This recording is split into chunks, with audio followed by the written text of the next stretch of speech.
ஏசாயா 60வது அதிகாரம் 7ஆம் வசனத்திலே நாம் வாசிக்கிறோம். கேதாரின் ஆடுகள் எல்லாம் உன்னிடத்தில் சேர்க்கப்படும், நெபாயோத்தின் கடாக்கள் உன்னை சேவித்து அங்கீகரிக்கப்பட்டதாய் என் பலிபீடத்தின் மேல் ஏறும், என் மகிமையின் ஆலயத்தை மகிமைப்படுத்துவேன். ஆண்டவர் இந்த வசனத்துல 2 பதங்களை பயன்படுத்துகிறார். விசேஷமா 2 நபர்களை பயன்படுத்துகிறார். ஒன்று கேதார், இன்னொன்று நெபாயோத். ஒன்று கேதார், இரண்டாவது நெபாயோத். இந்த 2 பேர் யாருங்கிறத உங்களுக்கு காண்பித்து கொடுப்பதற்கு முன்பாக இந்த 2 பேரையும் அடையாளம் காண்பிக்கும் போது ஆண்டவர் ஆடுகளை குறித்தும் கடாக்களை குறித்தும் பேசுகிறார். அதை தொடர்ந்து அவைகள் அங்கீகரிக்கப்படுதலை குறித்து பேசுகிறார். அதனையும் தொடர்ந்து அது அங்கீகரிக்கப்பட்டதாய் என் பலிபீடத்தின் மேல் ஏறும் என்பதையும் குறித்து பேசுகிறார். கடைசியா சொல்லும் போது என் மகிமையின் ஆலயத்தை நான் மகிமைப்படுத்துவேன் என்று சொல்லும் போது ஏற்கனவே அவருடைய ஆலயம் எப்படிப்பட்டதுதான்? மகிமை அடைந்த ஆலயம்தான். அந்த மகிமை உள்ள ஆலயத்தை ஆண்டவர் மீண்டும் என்ன செய்கிறார்? மகிமைப்படுத்து. இதுதான் மகிமையின் மேல் மகிமை அடைகிற அனுபவம். இதை குறித்துதான் புது உடன்படிக்கையின் சபையாய் நாம் இந்த இடத்துல பார்க்க முடியும். ஏனென்றால் மகிமையின் மேல் மகிமை அடைகிற அனுபவம் என்பது 2 கொரிந்தியர் 3வது அதிகாரம் கடைசி வசனத்துக்கு வாங்க. ஒரு கையில ஏசாயா 60 வைத்துக் கொள்ளவும், ஏசாயா 60 அதிகாரத்தை வைத்துக் கொள்ளலாம். 2 கொரிந்தியர் 3வது அதிகாரம் கடைசி வசனத்தை நாம் வாசிக்கும் போது நாம் எல்லாரும் திறந்த முகமாய் கர்த்தருடைய மகிமையை கண்ணாடியிலே காண்கிறது போல கண்டு,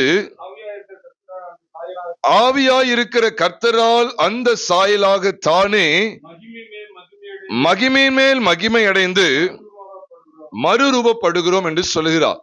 மறுரூபப்படுவோம் என்று சொல்லல, மறுரூபப்படுகிறோம் என்று சொல்லுகிறார். அப்போ மகிமையின் மேல் மகிமை அடைகிற அனுபவமானது பொது உடன்படிக்கையின் சபையின் மேன்மையை குறிக்கிறது.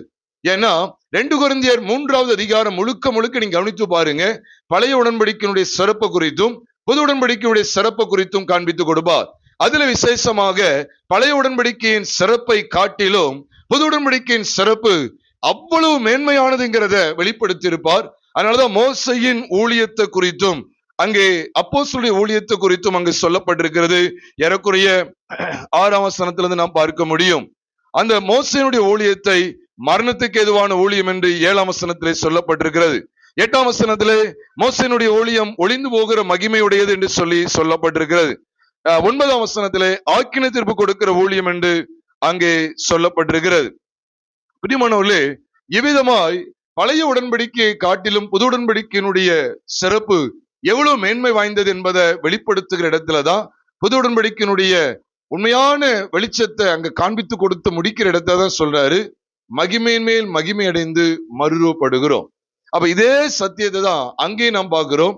என் மகிமையின் ஆலயத்தை நான் மகிமைப்படுத்துவேன் என்று சொல்லும் போது ஏற்கனவே மகிமை தானே, அப்ப மகிமை அடைந்ததுக்கு மகிமை அங்கிட்ட. ஆமா, புது உடன்படிக்கையின் சபையை குறித்து அங்கு பேசுகிறார். மகிமையின் மேல் மகிமை அடைகிற அனுபவம் புது உடன்படிக்கையின் சபைக்குரியது. சரி, அது எப்படி புது உடன்படிக்கையின் சபைக்கு அடையாளமா எடுக்கலாம்? அந்த சத்தியத்தினுடைய பின்னணி என்ன? நீங்க ஏசாயா 60வது அதிகாரம் 1ஆம் வசனத்திலிருந்து பார்க்கும்போது கூட எழும்பி பிரகாசி உன் ஒளி வந்தது என்று சொல்லுகிறாரு. இது எதுக்காக சொல்லப்பட்டது தெரியுமா? நான் முதல்ல எழுத்தின்படியான அர்த்தத்தை சொல்றேன். ஏசாயா வாழ்ந்த நாட்களிலே ஏசாயாவுக்கு பெரும்பாலும் எதை குறித்த தீர்க்கதரிசனங்கள் கிடைத்தது தெரியுமா? எழுத்தின்படியாய் யூதா ஜனம் பாபிலோனுக்கு சிறைப்பட்டு போகும் என்பதை குறித்த தீர்க்க தரிசனங்களை தேவன் வெளிப்படுத்தி இருந்தார். அது மாத்திரம் இல்ல, கிறிஸ்து வெளிப்படுவார், கிறிஸ்துவனுடைய ராஜ்யம் ஸ்தாபிக்கப்படும் என்கிற வெளிப்பாடும் காண்பிக்கப்பட்டது. விசேஷமா சொல்லணும் அப்படின்னு சொன்னா ஏசாயா தீர்க்கதரிசி மூலமா தேவன் ஏசாயா நாட்களிலே வெளிப்படுத்தின அவருடைய வார்த்தைகளுடைய பிரசித்தம் எதை பற்றியதாய் இருந்தது என்று சொன்னால், யூதா ஜனம் பாபிலோனுக்கு சிறைப்பட்டு போகும், சிறைப்பட்டு போனதுக்கு பிற்பாடு 70 வருஷத்துக்கு பிற்பாடு அது மீட்கப்பட்டதாய் திரும்பி வரும். இது எதுக்கு அடையாளமா இருக்கு என்று சொன்னால், இந்த தேசத்தின் குடிகளும் உலகத்தின் குடிகளும் சிறைப்பட்டு போவார்கள், பலவிதமான பாவங்களுக்கும் அக்கிரமங்களுக்கும் அடிமைகளாகி சிறைப்பட்டு போவார்கள். அவர்களை மீட்கிறவர் யாக்கோபிலிருந்து வெளிப்படுவார்ங்கிற சத்தியத்தை இயேசு கிறிஸ்து வெளிப்பட்டு அவர் சகல ஜனங்களுடைய அக்கிரமங்களை நிவர்த்தி செய்யும்படிக்கு அவர் வெளிப்படுவார் என்கிற அவருடைய 1ஆம் வருகை குறித்தும், அதற்கு பிற்பாடு நியாயம் தீர்க்கிறவராய் வெளிப்பட போகிறார். 1000 வருட அரசாட்சியிலே அவருடைய ஜனங்களை ஒன்றாய் கூட்டி சேர்த்து அவர்களும் அவரோடு கூட 1000 வருஷமாய் அரசாளுவார்கள் என்கிற சத்தியத்தை வெளிப்படுத்துகிறதாகவும் ஏசாயா தீர்க்கதரிசன புஸ்தகத்திலே நீங்களும் நானும் பார்க்க முடியும். மீண்டும் சொல்றேன், சுருக்கமா சொல்றேன். பாபிலோனுக்கு சிறைப்பட்டு போய் திரும்பி வருவது, அதே போல உலகத்துக்கு சிறைப்பட்டு போன ஜனங்களை கிறிஸ்து இயேசுவின் மூலமாய் தேவன் விடுதலையாக்கி 1000 வருட அரசாட்சிக்கு உட்படுத்துவது. இப்படிப்பட்ட மகத்துவமான சத்தியங்களை முன்னறிவிக்கும்படிக்கு ஏசாயா தீர்க்கதரிசி தேவனால் பயன்படுத்தப்பட்டார். கர்த்தருடைய பரிசுத்த நாமம் மகிமைப்படுவதாக. இப்படிப்பட்ட அனுபவத்துலதான் எழும்பி பிரகாசி உன் ஒளி வந்தது என்று சொல்வதையும், காரிருள் இந்த தேசம் உன்னை எல்லா இடத்திலும் மூடும், ஆனாலும் கர்த்தர் உண்மையில் உதிப்பார் என்று சொல்லும் போது, இந்த காரில் உண்மையாகவே எழுத்தின்படி எதை குறிக்கும் அப்படி சொன்னா, இது பாபிலோனை குறிக்கும். அது பாபிலோன் காரிருள் தான், இருள் மூடிக்கொள்ளும் உண்மைதான். ஆனாலும் கர்த்தர் உண்மையில் என்ன செய்வார்? உதிப்பார். இது எதுக்கு அடையாளம் அப்படின்னு சொன்னா, எழுத்தின்படியாய் நீ பாபிலோனுக்கு சிறைப்பட்டு போனாலும் மீண்டும் ஆண்டவர் உன்னை என்ன செய்வார்? விடுதலை அடைந்த மீட்கப்பட்ட ஜனமாய் உன் சொந்த தேசமாகிய இஸ்ரவேலுக்கு திரும்பி வர பண்ணுவாருங்கிற அருமையான வாக்குத்தத்தத்தை வெளிப்படுத்தக்கூடியதாய் காணப்பட்டிருந்தாலும், இதனுடைய ஆவிக்குரிய வெளிச்சம், இதனுடைய உண்மையான தாற்பயம் எதை குறித்ததுன்னு சொன்னா, கிறிஸ்துவின் 1000 வருட அரசாட்சியிலே அவருடைய ஜனங்கள், அவருடைய அதாவது முதலாம் உயிர்த்தெழுதலுக்கு பங்குள்ள பாக்கியமுள்ள பரிசுத்தவான்கள் ஆகிய கூட்டத்தார் அவருடைய 1000 வருட அரசாட்சியிலே அவரோடு கூட இருப்பார்கள் என்கிற சத்தியத்தை நாம் விளங்கிக் கொள்ளுகிறோம். அதற்கு ஆதாரமாக நீங்க கூட குறித்து வைத்துக் கொள்ளலாம். வெளிப்படுத்தல் 20வது அதிகாரம் 4, 5, 6 ஆகிய 3 வசனங்களை வாசிக்கும் போது, உயிர்த்தெழுந்து அவரோடு கூட 1000 வருஷம் அரசாளுவார், அவரோடு கூட 1000 வருஷம் இருப்பார்ங்கிற சத்தியத்தை நாம் படிக்கிறோம். கர்த்தருடைய பரிசுத்த நாமம் மகிமைப்படுவதாக. அப்போ இதுல என்ன வெளிச்சம் அப்படி சொல்லி நாம் பார்ப்போமே ஆனால், உண்மையாவே புது உடன்படிக்கையின் சபையானது கர்த்தருடைய வருகையிலே அவரோடு கூட எடுத்துக்கொள்ளப்பட்டு அவரோடு கூட ஆளுகை செய்யக்கூடிய மகா மேன்மையை பெற்றிருக்கும் என்பதைத்தான் இது எழுத்தின்படியான இன்னொரு அர்த்தத்துல காண்பிக்கும். பாபிலோனுக்கு போய் திரும்பி வருகிற அர்த்தத்தையும் குறிக்கிறது. அதே போல இந்த உலகத்துக்குள்ள இருந்து கர்த்தருக்கென்று பிரகாசமாய் வாழ்ந்து இந்த பாபிலோனிலிருந்து நாம் மீட்கப்பட்டவர்களாய் ஒரு நாள் மகிமையடைந்த சரீரத்தோடு 1000 வருட அரசாட்சியிலே அவரோடு இருப்போங்கிற அந்த வெளிச்சத்தையும் இது காட்டுகிறது. சரி, இதனுடைய இன்னைக்குள்ள காரியங்களுக்கு அடிப்படையில் வருவோமே. இது அன்னைக்கு நடக்க போறதுன்னு நினைச்சு சாதாரண எண்ணிவிடக் கூடாது. இதுல சொல்லப்பட்டிருக்கிற ஆவிக்குரிய வெளிச்சம் என்ன தெரியுமா? உண்மையாவே புது உடன்படிக்கையின் சபையாராகிய நீங்களும் நானும், இயேசு கிறிஸ்துவின் இரத்தத்தினாலே கழுவப்பட்ட நீங்களும் நானும் பெற்று அனுபவிக்கக்கூடிய புதிய மனுஷனுடைய சாயலை தேவன் வெளிப்படுத்துகிறார். சரி, ஏசாயா 60வது அதிகாரம் 7ஆம் வசனத்துல கேதார் நெபாயோத்தை குறித்து ஏன் பேசுகிறார் தெரியுமா? ஒரு விதமான எழுத்தின்படியான அர்த்தமானது, பின்னாட்களிலே சோர மார்க்கமாய் போனவர்களையும் ஆண்டவர் திருப்பி கொண்டு வருவார், ஆண்டவர் அவர்களையும் மனம் திரும்ப செய்வார் என்கிற அர்த்தத்தை அது காண்பித்தாலும், உண்மையான ஆவிக்குரிய வெளிச்சத்துல உங்களுக்கும் எனக்கும் தேவன் கற்றுத் தருகிற அருமையான படிப்பெண் என்ன தெரியுமா? கேதார் மற்றும் நெபாயோத் என்பவர்கள் இஸ்மவேலின் குமாரர்கள். ஆபிரகாமுக்கும் ஆகாருக்கும் பிறந்த இஸ்மவேல் வம்சத்தார். இஸ்மவேலை குறித்து நம்ம எல்லாருக்கும் தெரியும். இஸ்மவேலுடைய பிறப்பை குறித்து ஆதியாகமம் 16வது அதிகாரத்தில் எழுதப்பட்டிருக்கிறது. அவன் ஆபிரகாமுடைய வீட்டை விட்டு பிரிக்கப்பட்டு போனவனாய் காணப்படுகிறது. ஆதியாகமம் 21வது அதிகாரத்தில் காண்பிக்கப்படுகிறது. அவனுடைய சந்ததியை குறித்த விவரங்கள் ஆதியாகமம் 25வது அதிகாரம் 13ஆம் வசனத்திலிருந்து நாம் தொடர்ந்து வாசிக்கும் போது, பற்பல சந்ததிகளாய் பிரிந்து போன இஸ்மவேல் வம்ச வரலாறு அப்படி சொல்லி அங்க எழுதப்பட்டிருக்கிறது. பார்க்கலாம், நீங்க கூட பார்க்கலாம், எடுக்கலாமே. ஆதியாகமத்தின் புஸ்தகம் 25வது அதிகாரம் 13ஆம் வசனத்திலிருந்து நாம் பார்க்கலாம். அவங்களுக்காக கூட நான் வாசிக்கிறேன். பற்பல சந்ததிகளாய் பிரிந்து போன இஸ்மவேலின் புத்திரருடைய நாமங்கள் ஆவன. இஸ்மவேலுடைய மூத்த மகன் யாரு? சத்தமா சொல்லுங்க. நெபாயோத், பின்பு கேதார், அப்புறம் அத்பியேல், மெப்சாம், அப்படி தொடர்ந்து வர்றாங்க. இப்ப நம்ம அதுக்குள்ளெல்லாம் போக வேண்டாம். அவனுடைய மூத்த மகன் யார் தெரியுமா? நெபாயோத். 2வது கேதார், பின்பு கேதார். அப்ப இஸ்மவேலுடைய மூத்த குமாரன் யார் அப்படின்னா நெபாயோத். இந்த நெபாயோத் 2வது பிறந்தவன் கேதார். முதல் 2 பிள்ளைகளை தான் இங்க அடையாளப்படுத்துகிறார். ஏசாயா 60வது அதிகாரம் 7ஆம் வசனத்துல, கேதாரின் ஆடுகள் எல்லாம் உன்னிடத்தில் சேர்க்கப்படும், நெபாயோத்தின் கடாக்கள் உன்னை சேவித்து அங்கீகரிக்கப்பட்டதா என் பலிபீடத்தின் மேல் ஏறும். அதை தொடர்ந்து சொல்றாரு, என் மகிமையின் ஆலயத்தை என்ன செய்வேன்? மகிமைப்படுத்துவேன். நான் முதலே சொல்லிட்டேன், மகிமையின் மேல் மகிமை அடைகிற அனுபவமானது புது உடன்படிக்கையின் சபையே சாரும். அது எப்படி மகிமையின் மேல் மகிமை அடையும் தெரியுமா? நான் சுத்தி வளைக்காம காரியத்துக்குள்ள வருகிறேன். கேதார் மற்றும் நெபாயோத் இவங்களை பற்றி பேசும்போது ஆண்டவர் எதை குறித்து சொல்றார் தெரியுமா? ஆடுகளை குறித்தும் கடாக்களை குறித்தும் பேசுறார். ஆடுகளும் கடாக்களும் கிட்டத்தட்ட ஒண்ணுதானே அப்படின்னு நம்ம எடுக்க முடியாது. ஆடும் கடாவும் ஒருவேளை ஒண்ணு போல ஒரு விதமான மிருக ஜீவன் அப்படின்னு சொல்லி காணப்பட்டாலும், கடா வேற, தோற்றத்திலும் சரி சுபாவத்திலும் சரி கடா வேற, ஆட்டுக்குட்டிகள் ஆடுகள் வேற. கடா என்ன செய்யும்னா முட்டை தான் பார்க்கும். கடாவை மேக்சிமம் நீங்க தலையை அப்படியே ஒழுங்கா பிடிக்க முடியாது. கடா என்ன செய்யணும்னா, ஆட்டுக்கடா ஆடை கூட பிடிச்சிடலாம், ஆட்டுக்கடா என்ன செய்ய முடியாது, பிடிக்க முடியாது. முரட்டு சுபாவம் உள்ளது. அதனாலதான் நெபாயோத் இஸ்மவேலுடைய மூத்த குமார் உண்மையிலும் பயங்கர முரட்டாட்டம் உள்ளவன். ஏன் இஸ்மவேலே முரட்டாட்டம் உள்ளவன் தான். இஸ்மவேலை குறித்து ஆண்டு என்ன சொல்றாருங்கிறத ஒரு சில சத்தியங்களை நாம் படிக்க போகிறோம். அவன் எப்படி இருப்பான்னு சொன்னா, அவனுடைய பிறப்பு குறித்து நீங்க கவனிச்சீங்க அப்படி சொன்னா, கலாத்தியர் 4வது அதிகாரம் 22வது வசனத்தை நாம் பார்க்கும்போது, ஆபிரகாமுக்கு 2 குமாரர் இருந்தார்கள்.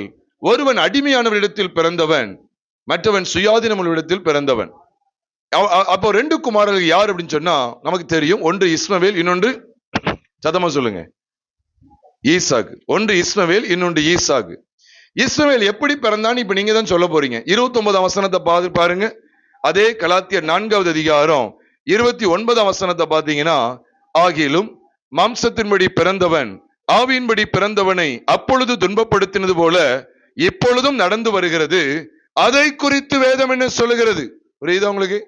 இப்ப சொல்லுங்க, ஆவியின்படி பிறந்தவன் யார்? ஈசாக்கு. மாம்சத்தின்படி பிறந்தவன் யார்? இஸ்மவேல். அப்ப இஸ்மவேலுடைய ஒட்டுமொத்த சாரமே மாம்சத்தின்படியானது.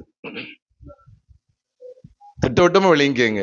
மகிமையின் ஆலயத்தை, என் மகிமையின் ஆலயத்தை நான் மகிமைப்படுத்துவேங்கிற அந்த ஏற்கனவே மகிமைப்பட்டதுதான். ஆனா மகிமையின் மேல் மகிமை அடைகிற அனுபவத்துக்குள்ளே நீங்களும் நானும் வர வேண்டுமே. ஆனால் தேவன் எதிர்பார்க்கிற ஒரு எதிர்பார்ப்பு இருக்கிறது. அது என்ன தெரியுமா? கேதாரின் ஆடுகள் எல்லாம் நம்ம இடத்துல கூட்டப்பட்டுருமா, அது மட்டும் நெபாயோத்தின் கடாக்கள் உன்னை சேவித்து அங்கீகரிக்கப்பட்டதா என் பலிபீடத்தின் மேல் ஏறும் அப்படிங்கறத சொல்றார். கடாக்கள் எதுக்கு பலிபீடத்தின் மேல ஏத்துவாங்க? நல்ல மாலை போட்டு தண்ணி தெளிச்சு குளிப்பாட்டி விடுறதுக்கா? இல்ல. குளிப்பாட்டி விட்டாலும் என்ன செஞ்சிருவாங்க? அடுத்து கசாப்பு தான், வெட்டப்பட்டு தன் ஜீவனை இழக்கும். அப்ப நெபாயோத்தின் கடாக்கள் ஆண்டவர் அங்கு கொண்டு வரணும், என் பலிபீடத்தின் மேல் என்று ஆண்டவர் சொல்லுகிறார். பிரியமான சகோதர சகோதரிகளே, இன்றைக்கு கேட்கிற இந்த வார்த்தைகளை கவனியுங்கள். என் மகிமையின் ஆலயத்தை நான் மகிமைப்படுத்தும் என்று சொல்லும் போது, எப்பொழுது கர்த்தருடைய மகிமையின் ஆலயம் இன்னும் மகிமைப்படும். மகிமைப்பட்டதுதான், இன்னும் மகிமையை நான் பார்க்கணும். இந்த சரீரமாகிய ஆலயத்திலே நீங்களும் நானும் தான் கர்த்தர் தங்குகிற ஆலயம், பரிசுத்த ஆவியானவர் தங்குகிற ஆலயம் என்று சொல்லி நீங்களும் நானும் 1 கொரிந்தியர் 6வது அதிகாரம் 19ஆம் வசனத்திலையும் 1 கொரிந்தியர் 3வது அதிகாரம் 16 மற்றும் 17 ஆகிய வசனங்களிலையும் பார்க்கிறோம். நீங்களே தேவன் தங்குகிற ஆலயம் என்று சொல்லப்பட்டிருக்கிறது. அப்போ இந்த ஆலயம் நாம் தான் இந்த ஆலயம். அப்ப இந்த ஆலயம் மகிமையின் மேல் மகிமை அடைய வேண்டுமேயானால் நாம் எப்படிப்பட்ட அனுபவத்துக்கு இடம் கொடுக்க வேண்டும் என்று சொன்னால், நெபாயோத்தின் கடாக்கள் அந்த பலிபீடத்தின் மேல் ஏற வேண்டும். பிரியமானவர்களே, அது தொடர்ந்து கர்த்தர் சொல்ல, என் மகிமையின் ஆலயத்தை மகிமைப்படுத்தும். இது பிற்காலத்துல நடக்க போகிற ஆண்டு தம்முடைய ஜனத்தை கூட்டி சேர்க்கிற நாட்களில் முரட்டு சுபாவம் உள்ளவங்களையும் கர்த்தர் அங்கீகரித்துக் கொள்வார் என்பதற்கு அடையாளமாக காண்பித்திருந்தாலும், என்னுடைய ஆவிக்குரிய வெளிச்சம் என்ன? உண்மையாகவே பலிபீடமாகிய சிலுவையிலே நம்முடைய மாம்சீக மனுஷன் பலியாகிவிட்டான் என்கிற வெளிச்சத்தை இது காட்டுகிறது. அதனாலதான் ஆபிரகாமின் சந்ததிக்குள்ளே இஸ்மவேல் அடையாளப்படுத்துகிறார். அவன் எப்படி பிறந்தவனா? கலாத்தியர் 4:29 சொல்லுகிறது. அது மட்டுமல்ல, ரோமர் 9வது அதிகாரம் 8ஆம் வசனம் சொல்லுகிறது, மாம்சத்தின்படி பிள்ளைகளானவர்கள் தேவனுடைய பிள்ளைகள் அல்ல. எதை வச்சு சொன்னார் தெரியுமா? மாம்சத்தின்படி பிள்ளைகளானவர்கள் தேவனுடைய பிள்ளைகள் அல்ல, வாக்கு தத்தத்தின்படி பிள்ளைகளானவர்களே அந்த சந்ததியார் என்று எண்ணப்படுவார்கள்னா என்ன அர்த்தம்? வாக்கு தத்தத்தின்படி பிள்ளையானவன் யாரு? ஈசாக்கு. மாம்சத்தின்படி பிள்ளையானவன் யாரு? இஸ்மவேல். அப்ப ஆபிரகாம் ஆகார் 2 பேரும் சேர்ந்தது வாக்குத்தத்தின்படியானது கிடையாது. ஆபிரகாமும் சாராலும் இணைந்ததுதான் வாக்குத்தத்தின்படியானது. ஆபிரகாமும் ஆகாரும் இணைந்தது முழுக்க முழுக்க மாம்சத்தின்படியானது. இதை தேவன் கண்டிக்கிறார். அதுதான் அங்க எழுதுகிறார். எங்க ரோமர் 9வது அதிகாரம் 7ஆம் வசனத்துல சொல்லிட்டார். என்ன சொல்றாரு தெரியுமா? அழகா சொல்லுவாரு, அவர்கள் ஆபிரகாமின் சந்ததியாரானாலும் எல்லாரும் பிள்ளைகள் அல்லவே. உடனே இஸ்மவேல் இடத்தில் உன் சந்ததி விளங்கும் சொன்னார் ஆண்டவர்? இல்ல. எப்படி போட்டிருக்கு? ஈசாக்கு இடத்தில் உன் சந்ததி விளங்கும் என்று அவன் எடுத்து சொல்லப்பட்டிருந்தது. அது தொடர்ந்து சொல்றாரு, அது எப்படி எனில், வார்த்தையை பார்த்துக்கங்க, விளக்கம் கொடுக்கிறார். ஈசாக்கு மட்டும்தானே சொல்றாரு, அது எப்படி எனில் மாம்சத்தின்படி பிள்ளைகளானவர்கள் தேவனுடைய பிள்ளைகள் அல்ல. அப்போ நமக்கு தெரியும் எப்படி மாம்சத்தின்படி இவங்க இந்த இஸ்மவேலை பெற்றெடுத்தாங்கன்னா, ஆதியாகமம் 16வது அதிகாரம் 2ஆம் வசனம் சொல்லுது, ஆபிராம் சாராயின் வார்த்தைக்கு செவி கொடுத்தான். ஆபிராம் சாராயின் வார்த்தைக்கு செவி கொடுத்தான். ஆண்டவருடைய சத்தத்துக்கு அல்ல, மாம்சீக சத்தத்துக்கு செவி கொடுத்து ஆகாரை சேர்த்து கொண்டது நிமித்தமா இஸ்மவேல் பிறந்தான். அதனாலதான் பைபிள் சொல்லுது, இஸ்மவேல் வாக்குத்தத்தத்தின்படி பிறந்தவன் அல்ல, இஸ்மவேல் ஆவியின்படி பிறந்தவன் அல்ல, மாம்சத்தின்படி பிறந்தவன். இப்ப கர்த்தர் நமக்கு ஒரு வாக்கு கொடுக்கிறார். இஸ்ரவேல் சபைக்கு ஆண்டவர் வாக்கு கொடுக்கிறார், கேதாரின் ஆடுகள் எல்லாம் உன்னிடத்தில் சேர்க்கப்படும். கேதாரின் ஆடுகள் எல்லாம் உன்னிடத்தில் சேர்க்கப்படும். எதுக்கு? பலியாகிறதுக்கு. அது மட்டுமல்ல, நெபாயோத்தின் கடாக்கள் உன்னை சேவித்து அங்கீகரிக்கப்பட்டதாய் என் பலிபீடத்தின் மேல் ஏறும் என்று கர்த்தர் சொல்றார். பலிபீடமாகிய சிலுவையிலே மாம்சத்தின்படி நடக்கிற ஒட்டுமொத்த ஜீவியமும் பலியாக வேண்டும். பிரியமானவர்களே, அன்று இது நிமித்தம்தான் என் மகிமை ஆலயத்தை நான் மகிமைப்படுத்துவேன் சொல்லி ஆண்டவர் வாக்கு பண்ணுகிறார். மற்றபடி கிடையாது. இன்னைக்கு க்ளோரி க்ளோரின்னு சொல்லி சொல்லிக்கிட்டே இருக்கலாம். மகிமை, மகிமைக்கு ஆங்கிலத்துல தான் க்ளோரி, க்ளோரி க்ளோரி க்ளோரி க்ளோரின்னு கத்துறாங்க. எங்கேயா இருந்து க்ளோரிங்கிற ஒரு சகோதரி எழும்பி வந்துருவாங்க. பிறகு இன்னைக்கு அப்படியே இன்னைக்கு மக்களை மயக்கிறதுக்கு க்ளோரி க்ளோரி க்ளோரி. இப்பொழுது இந்த இடத்துல க்ளோரி ஷெக்கினா க்ளோரி க்ளோரின்னு சொல்றாங்க. நான் சொல்றேன், க்ளோரி எங்க இருக்கு தெரியுமா? நெபாயோத்தின் கடாக்கள் அங்கீகரிக்கப்பட்டதா எங்க வந்துரும் தெரியுமா? ஏன்னா அன்னைக்கு அங்கீகரிக்கணும். ஆண்டு உண்மையிலே சொல்றேன், பழைய மனுஷனை அங்கீகரித்தார். எதுக்கு தெரியுமா? பழைய மனுஷனை சிலுவைக்கு அங்கீகரித்தார். அதான் இங்க சொல்லப்பட்ட நெபாயோத்தின் கடாக்கள் அங்கீகரிக்கப்பட்டதால் என் பலிபீடத்தின் மேல் ஏறும் என்று ஆண்டு வாக்கு கொடுத்தார். ஆண்டு நெபாயோத்தின் கடாக்கள் எல்லாம் அடக்குகிறார். அதை அடக்கி அதை பலிபீடத்தில் ஏற்றி விடுகிறார். இப்படிப்பட்ட மகிமையான அனுபவத்துலதான் என் மகிமையின் ஆலயத்தை நான் மகிமைப்படுத்துவேன் என்று கர்த்தர் சொல்லுகிறார். நீங்கள் நானும் மகிமையின் மேல் மகிமை அடையணுமா? தேவனுடைய பார்வையில் விசேஷித்தவர்களாய் விசேஷமானவர்களாய் காணப்பட வேண்டுமா? கர்த்தருடைய மகிமையை குறைந்த அளவு இல்ல, மகிமையின் மேல் மகிமை அடைந்து கொண்டே இருக்கிற அனுபவத்துக்குள்ள வரணுமா? ஆண்டு நமக்கு சொல்றாரு, இஸ்மவேலின் குமாரர் இருக்கிறாங்களே, கேதார் நெபாயோத். முதல்ல நெபாயோத், பின்பு யாரு? கேதார். இந்த 2 பேருடைய காரியத்தையும் அங்க சிலுவை கொண்டு அப்படிங்கறத கொண்டு வர்றார். அதனாலதான் அந்த கேதாரையும் நெபாயோத்து, விசேஷமா நெபாயோத்தை குறித்து பேசும்போது ஆண்டவர் பலிபீடத்தை குறித்து பேசுகிறார். நெபாயோத்தை கர்த்தர் எங்க கொண்டு வர்றாராம் பாருங்க. நெபாயோத்துக்குரியவைகளை எங்க கர்த்தர் கொண்டு வர்றாரு? பலிபீடத்துக்கு கொண்டு வர்றார். நீங்க நம்முடைய நெபாயோத்துக்களை கர்த்தர் பலிபீடத்துக்கு கொண்டு வருகிறாரா? நம்முடைய பழைய மனுஷனுக்கு அடையாளமாய் இருக்கிற இஸ்மவேலின் குமாரனாகிய நெபாயோத்தை, நெபாயோத்துக்குரியவைகளை பலிபீடமாகிய சிலுவைக்கு தேவன் கொண்டு வந்திருக்கிறாரா? கொண்டு வந்திருந்தால் அவருடைய ஆலயத்தை அவர் மகிமைப்படுத்தி கொண்டே இருப்பார். இல்லாவிட்டால் இல்லை. இல்லைன்னா சும்மா சொல்லிட்டு இருக்க வேண்டியதுதான். எலும்பி பிரகாசி உன் ஒளி வந்தது, எலும்பி பிரகாசி உன் ஒளி வந்தது, சும்மா சொல்லிட்டு இருக்க வேண்டியதுதான். கர்த்தருடைய மகிமை உண்மையில் வைத்த மகிமை வராது. நெபாயோத்துக்கள் இன்னும் கொளுத்து கொண்டிருக்காங்களே. கிறிஸ்தவ வாழ்க்கைங்கிற சாதாரணது கிடையாது பிரியமானவர்களே. ஏதோ ஞாயிற்றுக்கிழமை ஒரு 1.5 மணி நேரம் 2 மணி நேரம் ஆண்டுடைய சமூகத்துல நேரம் கொடுத்துட்டு அந்த ஆளை எழுந்திருந்து போவதல்ல.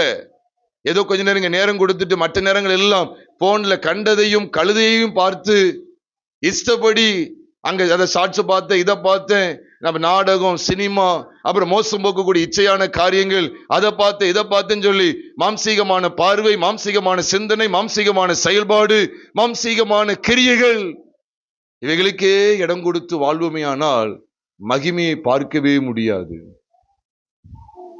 இது முழுக்க முழுக்க எழுத்தின்படியா எதுக்காக சொல்லப்படுது என்றால், யூதா ஜனம் பாபிலோனுக்கு சிறைப்பட்டு திரும்பி வரும். இந்த உலகத்திலே வாழ்கிற ஜனத்தை, அதனுடைய சரீரத்தை ஆண்டவர் என்ன செய்வார்? மீட்டுக் கொள்வார். நம்முடைய சரீரம் மறுவப்படும்.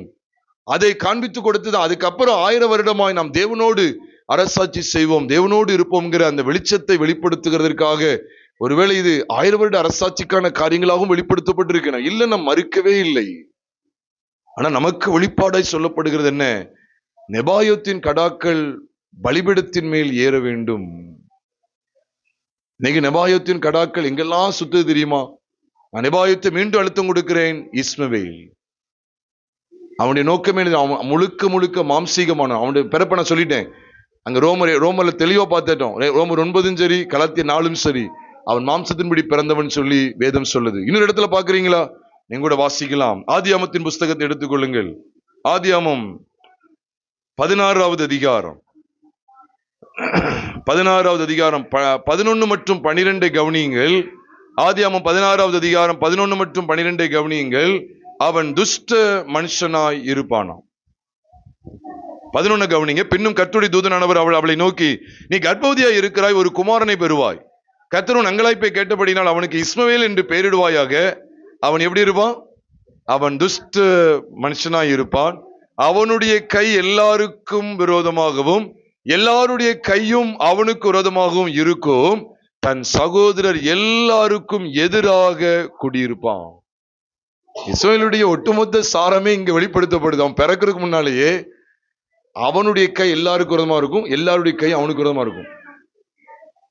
அவன் ஒட்டவே மாட்டான். அவனுக்கு ஐக்கியங்கிறது ஆகவே ஆகாது. அதாவது எலியும் பூனையும் மாதிரிதான். எதிர்த்துக்கிட்டே நிற்பான். இந்த இப்படி எதிர்த்து நிக்கிறது என்ன தெரியுமா? அந்த 2 காரியத்தை சொல்ற பார்த்தீங்களா? எல்லாருடைய கை அவனுக்கு விரோதமா, அவனுடைய கை எல்லாருக்கும் விரோதமா. இப்படி சொல்லிட்டாலே நம்ம கலாத்தியர் அங்கதான் போக வேண்டியது இருக்கு. கலாத்தியர் 4 அதிகாரத்தை தாண்டி 5 அதிகாரத்துக்கு போக வேண்டியது இருக்கு. 5 அதிகாரம் 16, 17 பார்க்கும்போது ஆவிக்கேற்றபடி நடந்து கொள்ளுங்க, அப்பொழுது மாம்ச இச்சைகளை நிறைவேற்றாது இருப்பீர்கள். அது தொடர்ந்து சொல்லுகிறார், மாம்சம் ஆவிக்கு விரோதமாகவும் ஆவி மாம்சத்துக்கு விரோதமாகவும் இச்சிக்கிறது. நீங்கள் செய்ய வேண்டும் என்று இருக்கிறவர்களை செய்யாதபடிக்கு இவைகள் ஒன்றுக்கொண்டு விரோதமாய் இருக்கிறது என்று சொல்லுகிறாரு. அது அர்த்தத்தை கவனிங்க. விரோதமாய் இருக்கிறது. இங்கேயும் வார்த்தையை கவனிங்க. விரோதமாக இருக்கும். சரவே சரமாட்டான். அதனாலதான் அவனை குறித்து சொல்லி அவன் எல்லாருக்கும் விரோதமாய் இருப்பான்னு சொல்லி அவனை குறித்து ஆண்டவர் அங்கே பேசினார். பிரியமானவர்களே, ஆக இஸ்ரவேலுடைய காரியம் என்ன? அவன் எதிர்த்து நிற்கக்கூடிய மனுஷன், மாம்சீகமான மனுஷன். அப்ப இப்படிப்பட்ட முரட்டு சுபாவம் உள்ள இஸ்மவேலின் சந்ததியை நெபாயோத், மறந்துடாதீங்க, இந்த நெபாயோத்தை கர்த்தர் பலிபீடத்தின் மேல் ஏற பண்ணுகிறார். அல்லது செய்திக்கு உண்மையில ஒரு தலைப்பை நினைச்சிருந்தேன்.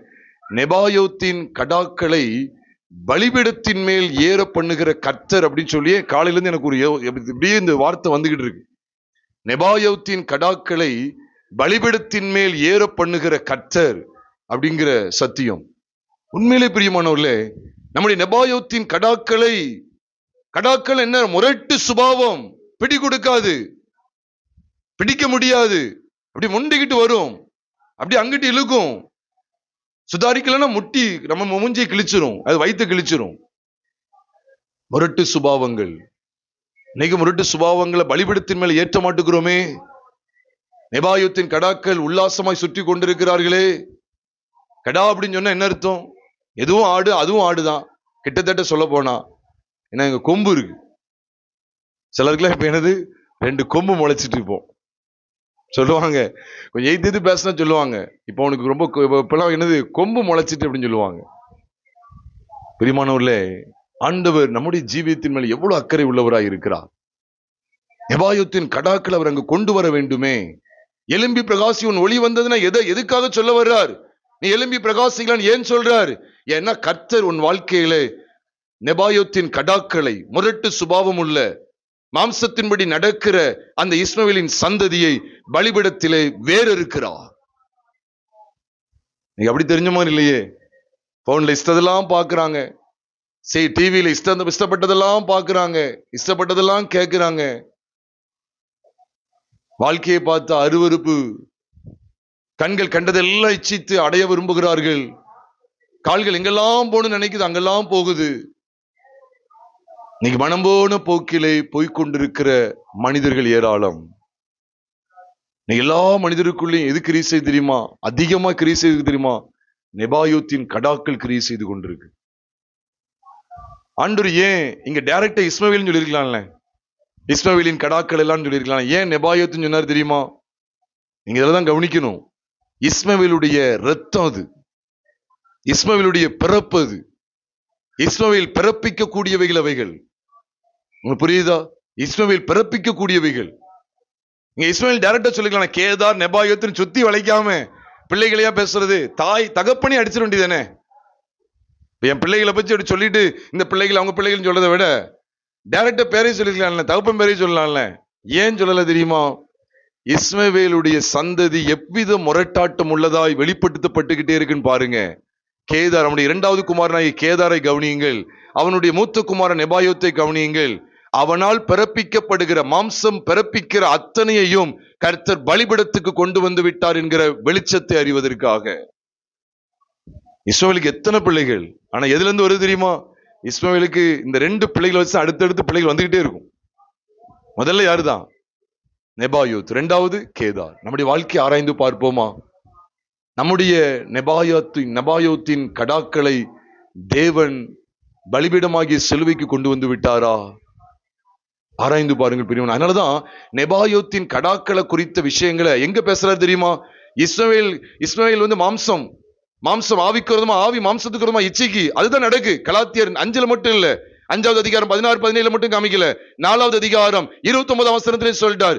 ஆகிலும் மாம்சத்தின்படி பிறந்தவன் ஆவியின்படி பிறந்தவனை அப்பொழுது துன்பப்படுத்தினது போல. எப்பொழுது? ஆதியாகமம் 21 இருக்கு. பரியாசம் பண்றான். அப்பொழுது துன்பப்படுத்தினது போல இப்பொழுதும் நடந்து வருகிறது. இப்பொழுதும் நடந்து வருது. அதை கவனிக்கீங்களா? இப்பொழுது நடந்து வருகிறது. இஸ்ரவேலின் பிள்ளைகள் முரட்டாட்டம் உள்ளவர்களாக இருந்து இப்பொழுதும் நடந்து வருகிறது. இப்பொழுது நடந்தோன்னா இப்படி எழுத்தின்படி எடுக்க முடியும்? அன்னைக்கு இஸ்மவேல், ஈசாக் அவங்க இன்னைக்கு உயிரோட இருக்காங்களா? இல்லை. இப்பொழுது நடந்தோட என்ன அர்த்தம் தெரியுமா? இஸ்மவேலின் சந்ததி தொன்று தொட்டு தலைமுறை தலைமுறையாய் எல்லா குடிகளையும் கலங்கப்படுத்தி கொண்டிருக்கிறது. எல்லா தேச குடிகளையும் அவைகள் அந்த நெபாயோத்தின் கிரியைகள் மேற்கொண்டு கொண்டே இருக்கிறது. எல்லா குடிகளையும் கரைப்படுத்தி கொண்டிருக்கிறது. மாம்சீகமான எண்ணங்களினால், மாம்சீகமான செயல்பாடுகளினால், மாம்சீகமான பேச்சினால், மாம்சீகமான பார்வையினால் எல்லா வாலிப சமுதாயத்தையும் நெபாயோத்தின் கடாக்கள், நெபாயோத்தின் சந்ததி கரைப்படுத்தி கொண்டே இருக்கிறது. இஸ்மவேலின் சந்ததி கரைப்படுத்தி கொண்டே இருக்கிறது. அதனாலதான் மாம்சம் ஆவிக்கிறதும் ஆவி மாம்சம். அப்ப உண்மையிலே அப்போஸ்தலனாகிய பவுல் கலாத்தியர் 4:29 மாம்சத்தின்படி பிறந்தவனை யார சொல்றாரு? இஸ்மவேலை சொல்றாரு. அப்ப மாம்சம் ஆவிக்கு விரோதமா எதிர்த்தது எப்படி சொல்ல வர்றாரு? இஸ்மவேல் ஈசாக்கு விரோதமா, ஈசாக்கு இஸ்மவேலுக்கு விரோதமா. அது அங்கேயும் படிச்சோம். எங்க? ஆதியாகமம் 16 படிச்சோம். இவனுடைய கை எல்லாருக்கும் விரோதமா, எல்லாருடைய கை இவனுக்கு விரோதமா. இதை சொல்லிட்டு 5வது அதிகாரத்துக்கு வர்றாரு. 4வது அதிகாரத்துல இந்த 2 பேரையும் காமிச்சிட்டு 5வது அதிகாரத்துக்கு வரும்போதுதான் சொல்றாரு 16-17 இது 2 விரோதமா இருக்கு. மாம்சம் ஆவிக்கிறதுமா, ஆவி மாம்சத்துக்குமா சொல்லிட்டு மாம்சத்தின் கிரியைகள் வெளியரங்கமா இருக்கின்றன சொல்லி ஒரு லிஸ்ட் போடுறாரு. நெபாயோத்தின் கடாக்களை நீங்க பார்க்கணுமா?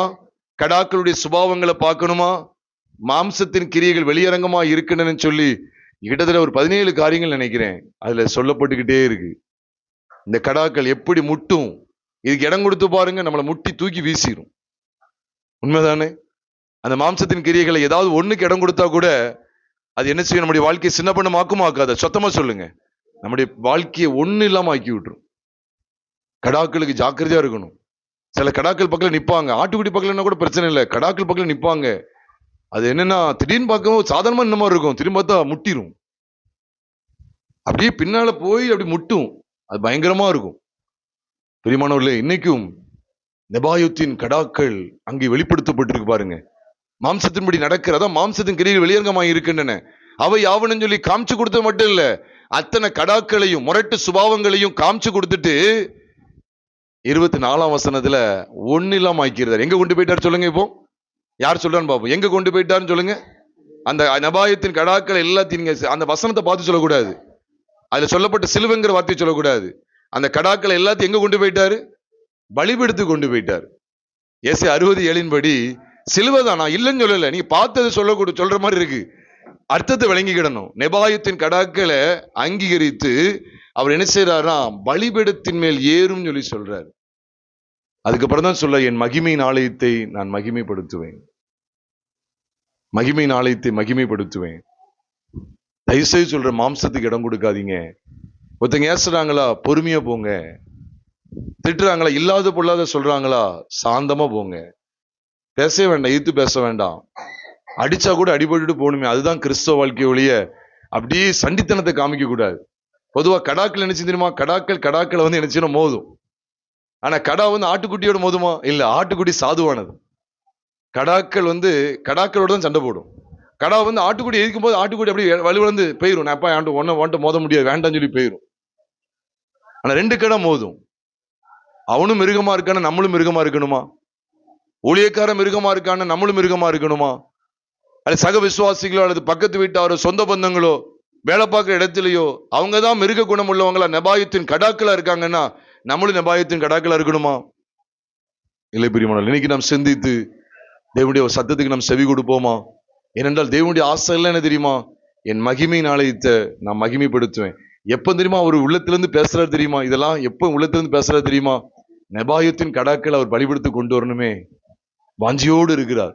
இஸ்ரவேலின் சந்ததியை மன்னிக்கவும், இஸ்மவேலின் சந்ததியை ஒன்னில்லாம கொன்னு தீக்கணுமே அவர் வாஞ்சிக்கிறார். இஸ்மவேலின் சந்ததியை முழுக்க முழுக்க அங்க பலி செலுத்தி விட்டுறணுமே, பழைய மனுஷன் அங்க கொன்று போடணுமே, மாம்சத்தை அங்கே அழித்து போடணுமே வாஞ்சியோடு பேசுறார். அப்படி செஞ்சிட்டோம்னா இந்த ஆலயத்துல சரீரமாகிய இந்த ஆலயத்தை அவர் மகிமையின் மேல் மகிமைப்படுத்திக்கிட்டே இருப்பாரு. எவ்வளவு பெரிய ஒரு வெளிச்சத்தை நமக்கு தந்திருக்கிறா. நம்முடைய நெபாயோத்தின் கடாக்களை குறித்த காரியம் என்ன? இன்னும் யாரு மேலே கசப்போ கோவமோ எரிச்சலோடு இருக்கிறீங்களா? மற்றவங்க மன்னிக்காம போட்டுங்க, மற்றவங்க நம்மளை மன்னிக்கவே வேண்டாம். நம்மளை பார்க்குற இடத்துல மூஞ்சி தூக்கிட்டே போட்டோம், பிரச்சனையே கிடையாது. நம்ம என்ன செஞ்சிருவோம்? மனப்பூர்வமா மன்னித்து சத்தம் கட்டாம இருந்துட வேண்டியதுதான். பிரியமானவர்களே, நம்ம இந்த நாளில் கேட்கிற வேத வசனத்தை நம்ம எப்படி அர்ப்பணம் செய்வோமா? இருக்கிற இடத்துல நம் கண்களை மூடி கர்த்தரை நோக்கி பார்ப்போமா? என் மகிமையின் ஆலயத்தை நான் மகிமைப்படுத்துவேன். என் மகிமையின் ஆலயத்தை நான் மகிமைப்படுத்துவேன். மகிமையின் ஆலயம்தான், ஆனால் ஆண்டவர் இன்னும் மகிமைப்படுத்துவார். ஆண்டோடைய ஏக்கத்தை நம்ம புரிந்து கொண்டோமா? நெபாயோத்தின் கடாக்கள் பலிபீடத்தின் மேல் ஏறும். ஏறி இருக்கிறதா? பலிபீடத்தின் மேல் ஏற்றப்படுகிறது எல்லாம் பலியா இருந்து தெரியுமா? நம்முடைய நெபாயோத்தின் கடாக்கள் பலிபீடத்தின் மேல் ஏறி இருக்கிறதா? சிலுவையில் ஏறி இருக்கிறதா? கலாத்தியர் 5வது அதிகாரத்தில் மாம்சத்தின் கிரியைகள் வெளியரங்கமாய் இருக்கிறேன் என்று சொல்லிக் கொடுத்தார். மாம்சத்தின் தன்மையை காண்பித்து கொடுத்தார். அது எதிராக இருக்கு, ஆவிக்கு எதிராக இருக்குன்னு காமிச்சு கொடுத்தார். ஆவிக்கு விரோதமாக இருக்குன்னு காமிச்சு கொடுத்தார். அதனுடைய கிரியைகள் நெபாயோத்தின் கடாக்கள் என்னென்னங்கிறத காமிச்சு கொடுத்தார். கடைசிய கிளைமேக்ஸ் முடிவுக்கு வருகிறார். நெபாயோத்தின் கடாக்கள் அனைத்தும் சிலுவையிலே மாண்டு விட்டது. கிறிஸ்துவினுடையவர்கள் தங்கள் மாம்சத்தையும் அதன் ஆசை இச்சைகளையும் சிலுவையில் அறைந்திருக்கிறார்கள். தங்கள் மாம்சத்தையும் அதன் ஆசை இச்சைகளையும், ஆம், இஸ்மவேலின் சந்ததியின் ஆகிய நெபாயோத்தின் கடாக்கள் அனைத்தும் பலிபீடத்திலே மாண்டு போய்விட்டன. பலிபீடமாகிய சிலுவையிலே மாண்டு போய்விட்டன என்கிற வெளிச்சத்திலே மகிமையின் மேல் மகிமையை நாம் காண முடியும். பரிசுத்தமுள்ள தேவனே, நாங்கள் உம்மை ஸ்தோத்திரிக்கிறோம். தொடர்ந்து இந்த சத்தியங்களை வாழ்வதற்கு வேண்டிய கிருபை தாங்க. ஆராதனை செய்தியில் எங்களோடு இடைப்பட்டீரே. அல்லேலூயா என்று நாங்கள் உம்மை மகிமைப்படுத்த வேண்டுமே. இந்த உலகத்தின் மேன்மையெல்லாம் ஒன்றுமில்லை. இந்த உலகத்தினுடைய எல்லா ஆடம்பரங்களும் சரிந்து போய்விடும். அது ஒன்றுமே இல்லைங்கிற அந்த வெளிச்சத்தை பெறும்போது அல்லேலூயாங்கிற சத்தத்தை நாங்கள் கேட்க முடிகிறது. நாங்கள் இதை கவனத்தில் கொள்ள வேண்டும் ஆண்டவரே. அதை தொடர்ந்து எங்களோடு இந்த செய்தியிலும் பேசினீரே. தகப்பனே, நாளை மகிமையின் ஆலயத்தை மகிமைப்படுத்துவேன் என்று வாக்கு கொடுத்திருக்கிறேன். நாங்கள் தொடர்ந்து இந்த சத்தியத்தில் நிலைத்திருக்கிற பாக்கியத்தை தாங்க. எங்களுடைய வாழ்க்கையில நெபாயோத்தின் கடாக்களுக்கு இடமில்லை. ஒரே தீர்வு பலிபீடத்தின் மேல் ஏற பண்ணுவதுதான். பலிபீடமாகிய சிலுவையில் ஏற பண்ணுவதுதான் நாங்கள் மகிமை மேல் மகிமை அடைவதற்கான ஒரே தீர்வு. மாம்சீக நெபாயோத்தின் கடாக்களை அர்ப்பணம் செய்கிறோம். தொடர்ந்து இந்த வெளிச்சத்தில் வாழ கிருபைதாங்க. எங்களுடைய நெபாயோத்தின் கடாக்கள் அனைத்தும் பலிபீடமாகி சிலுவையிலே மாண்டு விட்டது, பலியாகி விட்டது என்கிற வெளிச்சத்திலே நாளுக்கு நாள் மகிமையின் மேல் மகிமை அடைந்து மருவமான வாழ்க்கையை எங்களுக்கு தந்து எங்களை ஆசீர்வதிங்க. வந்திருக்கிற யாவர் மேலும் உடைய கிருபை பூர்ணமாய் உண்டாயிருக்கட்டும். யாவரையும் ஆசீர்வதிங்க, வழிநடத்துங்க. எங்கள் கர்த்தராகிய இயேசு கிறிஸ்துவின் நாமத்தில் ஜெபிக்கிறோம் நல்ல பிதாவே, ஆமென்.